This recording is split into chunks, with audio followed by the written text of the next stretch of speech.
நம் ஆண்டவர் இயேசு கிறிஸ்துவின் நாமத்தினால் மகிழ்ச்சியும் சமாதானமும் நம் அனைவரோடும் இருப்பதாக. எரேமியா 15:16 மற்றும் 19 21 முடிய. நான் உம் சொற்களை கண்டடைந்தேன், அவற்றை உட்கொண்டேன். உம் சொற்கள் எனக்கு மகிழ்ச்சி தந்தன, என் உள்ளத்திற்கு உவகை அளித்தன. ஏனெனில் படைகளின் ஆண்டவரே, உம் பெயரே எனக்கு வழங்கலாயிற்று. எனவே ஆண்டவர் கூறுவது இதுவே: நீ திரும்பி வந்தால் நான் உன்னை முன்னைய நிலைக்கு கொண்டு வருவேன். என் முன் வந்து நிற்பாய். பயனுள்ள நீக்கி பயனுள்ள பேசின் நீ என் இறைவாக்கினனாக இருப்பாய். அவர்கள் உன்னிடம் திரும்பி வருவார்கள், நீ அவர்களிடம் திரும்ப வேண்டாம். நான் உன்னை அவர்கள் முன் வலிமை வாய்ந்த வெண்கல சுவராக்குவேன்.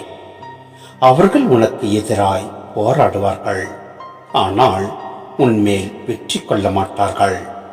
ஏனெனில் உன்னை விடுவிக்கவும் காக்கவும் நான் உன்னோடு இருக்கிறேன் என்கிறார் ஆண்டவர். தீயோரின் கையினின்று நான் உன்னை காப்பேன், முரடரின் பிடியினின்று உன்னை மீட்பேன். சிந்தனை: இறைவாக்கு பணி எளிதானதன்று. மக்கள் இறைவார்த்தையை அவ்வளவு எளிதாக ஏற்றுக்கொள்வதில்லை, புரிந்து கொள்வதும் இல்லை. இறைவாக்கினருக்கு தீமை செய்யவே அவர்கள் காத்திருக்கிறார்கள். இருப்பினும் இறைவன் தமது பணியை செய்பவர்களை கைவிடுவதில்லை. இன்றும் நல்லவராக வாழ்வதற்கும் நல்லதை செய்வதற்கும் போராட வேண்டியுள்ளது. அழகு முறைகளுக்கும் ஆதிக்க சக்திகளுக்கும் பலியாக வேண்டியுள்ளது.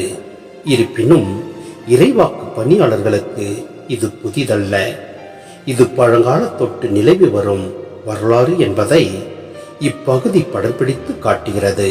எனவே நாம் ஒருபோதும் சோர்ந்து போகாமல் இறைப்பணி செய்திட முன்வருவோம். எல்லாம் வல்ல இறைவன் நம்மை நிறைவாய் ஆசீர்வதிப்பார். ஆமேன்.